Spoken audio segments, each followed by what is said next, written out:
A forgotten black veteran, treated like a criminal by police in a park. When the K-9 is unleashed, tragedy seems certain. But the dog's reaction uncovers a secret that will shake the nation. The late afternoon sun bled gold across the manicured lawns of Liberty Memorial Park. It was a peaceful scene, filled with the distant laughter of children and the gentle rustle of oak leaves. Beneath one of these ancient trees, Sergeant Marcus Thorne sat on a worn bench, a solitary figure carved from stillness. At 62, his face was a roadmap of a life lived hard, etched with lines of discipline and loss. He wore a simple, unassuming windbreaker, a civilian shield for the warrior who still lived within. His posture was perfect, back straight, a habit forged in the crucible of the U.S. Army Special Forces. His hands, calloused and strong, rested on his knees. They were hands that had held rifles, saved lives, and buried brothers. Now, they were simply quiet. He came here not to cause trouble, but to escape it, to find a moment's peace where the ghosts of Afghanistan grew quiet. Yet, even in peace, he was a disruption.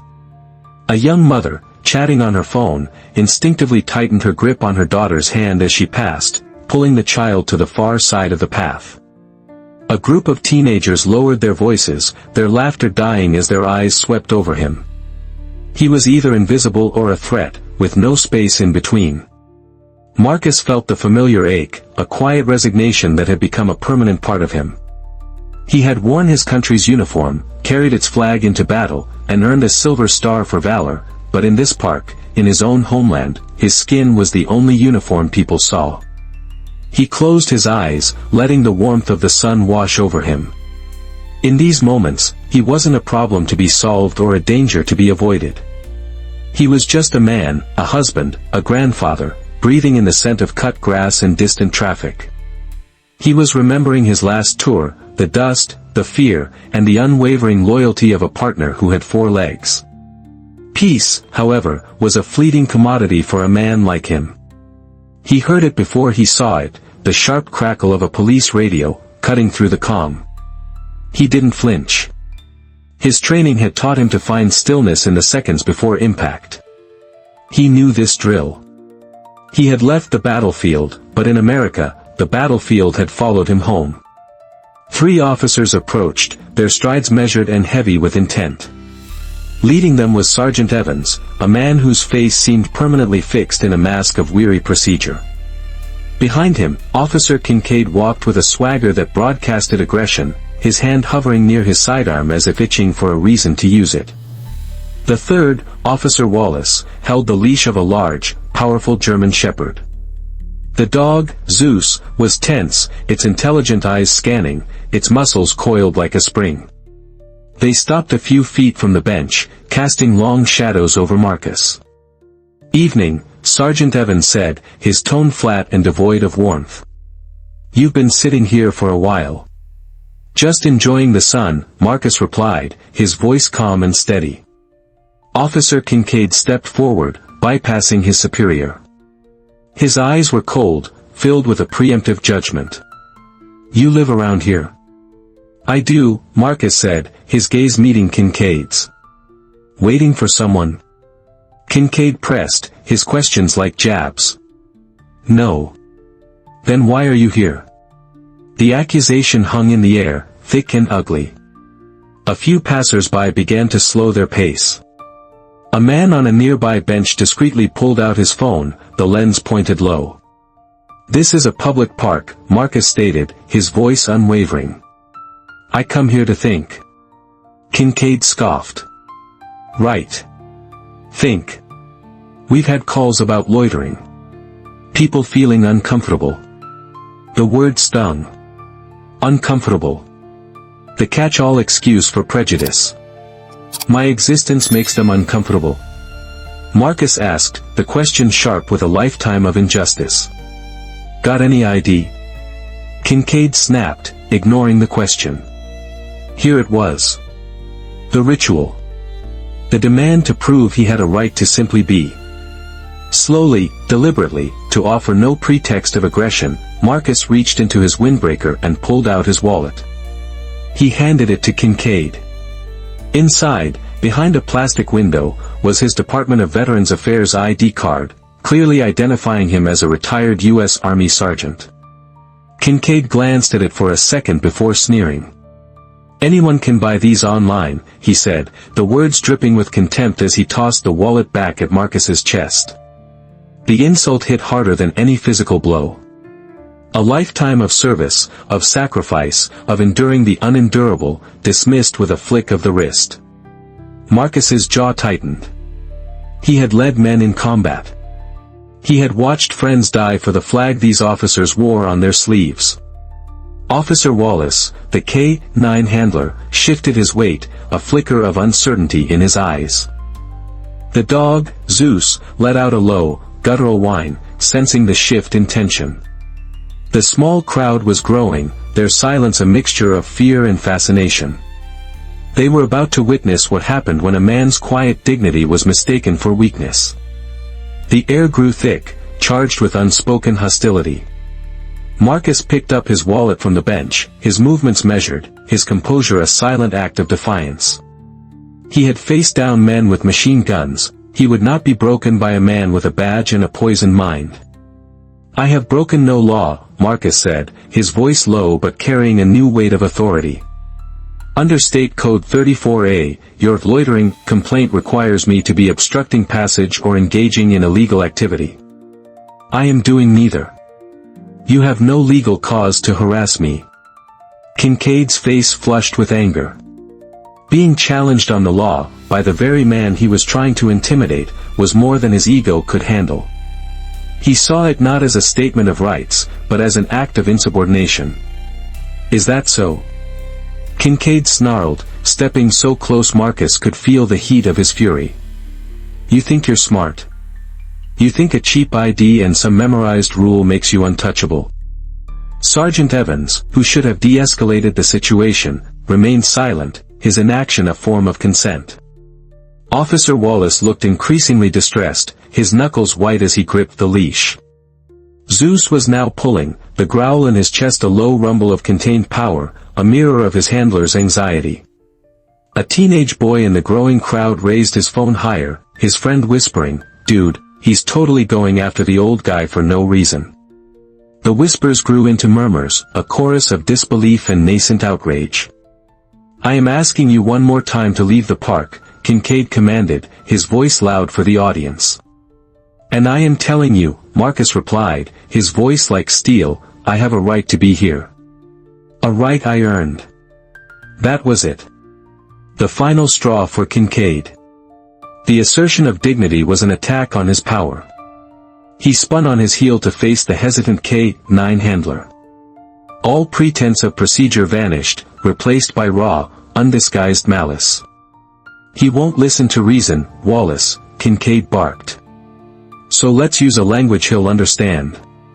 He pointed a trembling, furious finger at Marcus. "Make him shut up. Release the dog." The order was a shockwave. Gasps rippled through the crowd. A woman screamed. Sergeant Evans's eyes widened, a silent "no" forming on his lips, but he didn't say it. All eyes fell on Officer Wallace, a young man cornered by a terrible command. He looked from his superior's enraged face to the calm, resolute veteran on the bench. His hand trembled on the leash clip. For a heart-stopping second, he hesitated. But the weight of the badge, the pressure of the uniform, the fear of disobeying a direct order, it was too much. With a click that echoed like a gunshot in the silent park, he unclipped the leash. Zeus launched forward, a blur of focused muscle and trained aggression. He was a weapon unleashed, closing the distance to Marcus in 3 powerful bounds, a deep, menacing bark tearing from his throat. The crowd recoiled as one. Phones dropped. A child began to cry. In that split second, everyone saw the horrific, inevitable conclusion, a defenseless old man mauled by a police dog. But Marcus Thorne didn't see a weapon. He saw a comrade. He didn't run. He didn't shield himself. As the dog hurtled toward him, he did something no one expected. He moved toward the danger, dropping to one knee with a grace that defied his age. His body settled into a familiar posture of command, his arms slightly open, his gaze locked on the charging animal. The years melted away, the park became the dusty terrain of Kandahar, and the growling K9 was his partner once more. Just as Zeus was about to leap, his jaws open, Marcus spoke. His voice wasn't a shout or a plea, but a low, clear command that cut through the air with absolute authority. It was a single word, a call sign from a life they had shared, a word buried deep in the dog's soul. Homeward. The effect was instantaneous and breathtaking. 10 feet away, the charging beast faltered. Its forward momentum stuttered, its paws scrambling on the grass. The furious barks choked into a confused whine. 5 feet away, the snarl vanished, replaced by a look of dawning recognition. Zeus slid to a halt just inches from Marcus's knee. The park fell into a silence so profound it was deafening. The dog's head tilted, its ears twitching. It took a hesitant step forward, then another, its nose twitching rapidly. And then, the memory broke through. A soft whimper escaped the dog's throat. It was a sound of relief, of sorrow, of a reunion too long delayed. In front of dozens of stunned onlookers and recording cell phones, Zeus stepped forward and nuzzled his head deep into Marcus's chest. His powerful body, once coiled for attack, now trembled with affection. His tail began to thump a slow, steady rhythm against the ground. Marcus wrapped his arms around the dog's thick neck, pressing his face into its fur. Tears he hadn't shed in years burned in his eyes. "You remember," he whispered, his voice choked with emotion. "Hey, boy. You remember me?" The crowd let out a collective gasp. "No way," a teenager whispered. Officer Kincaid's face had gone sheet white, his jaw slack with disbelief. Sergeant Evans stared, his professional composure completely shattered. Officer Wallace stumbled forward, his voice cracking. "Zeus. Heel. Zeus." But the dog didn't obey. He ignored his handler, pressing closer to Marcus, letting out a low, contented sigh. He was home. The dog, sent to inflict violence, had instead delivered a verdict. He had recognized the hero his handlers had refused to see. The spell of stunned silence was broken by a voice that boomed with the force of a thunderclap, a voice accustomed to commanding armies. "That man is a hero. And you just made the biggest mistake of your careers." Heads whipped around. The crowd parted as if by an invisible force, and a tall, broad-shouldered man in a tailored suit strode through. His hair was silver at the temples, but his posture was ramrod straight.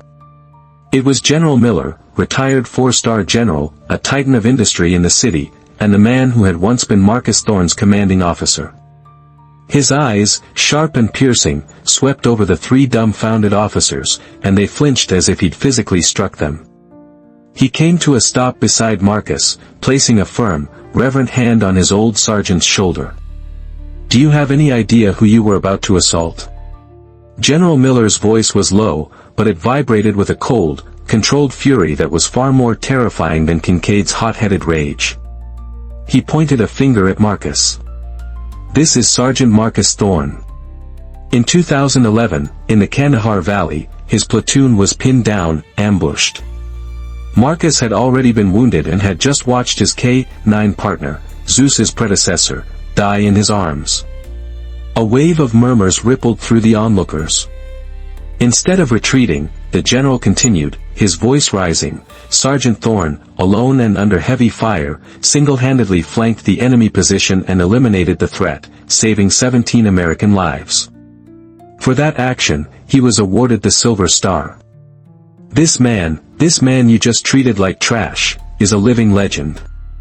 The general's words landed like artillery shells. Officer Kincaid staggered back, his face a mask of dawning horror. This wasn't some random loiterer, this was a decorated war hero he had tried to have mauled in public. Sergeant Evans looked at the ground, shame radiating from him in waves. General Miller's gaze locked onto Kincaid. "He didn't just save my men that day. He saved me. I was there. I watched him do it.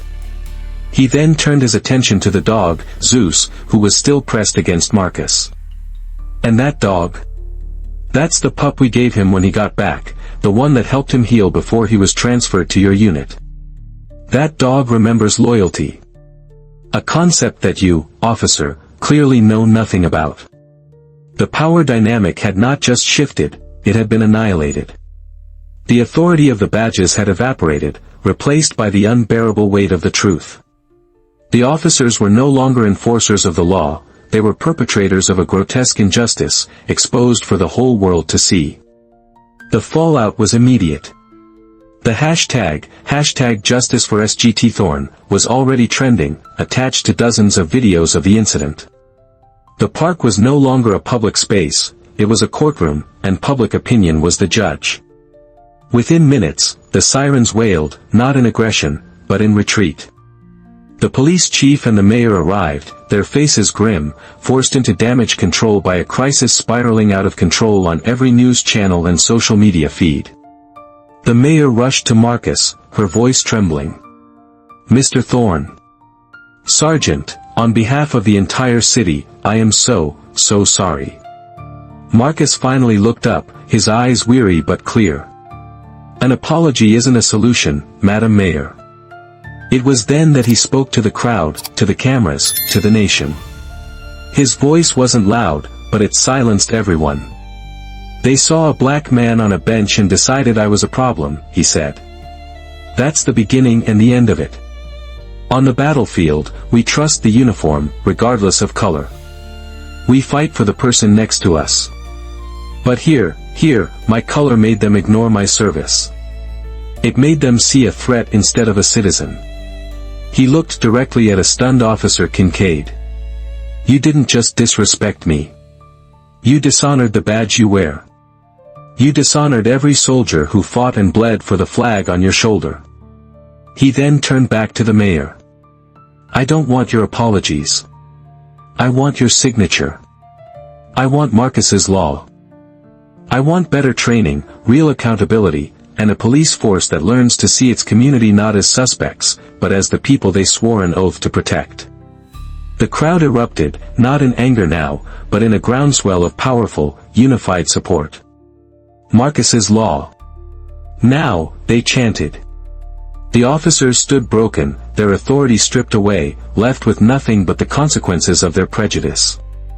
They were no longer in control. The quiet man on the bench was. In the months that followed, things changed.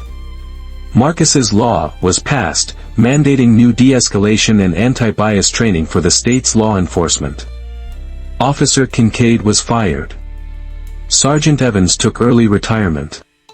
And Officer Wallace, in a final act of redemption, personally requested that Zeus be honorably discharged from service and permanently returned to the man he had never forgotten.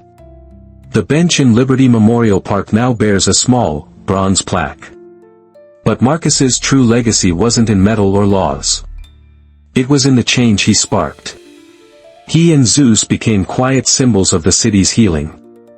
The story of Marcus Thorne reminds us that heroes walk among us every day, often in silence, their sacrifices unseen. Their dignity is not a request, it is a right. Share a story of an unsung hero you know in the comments below, someone whose quiet strength deserves to be recognized. Let's fill this space with their stories. And please, always comment with respect.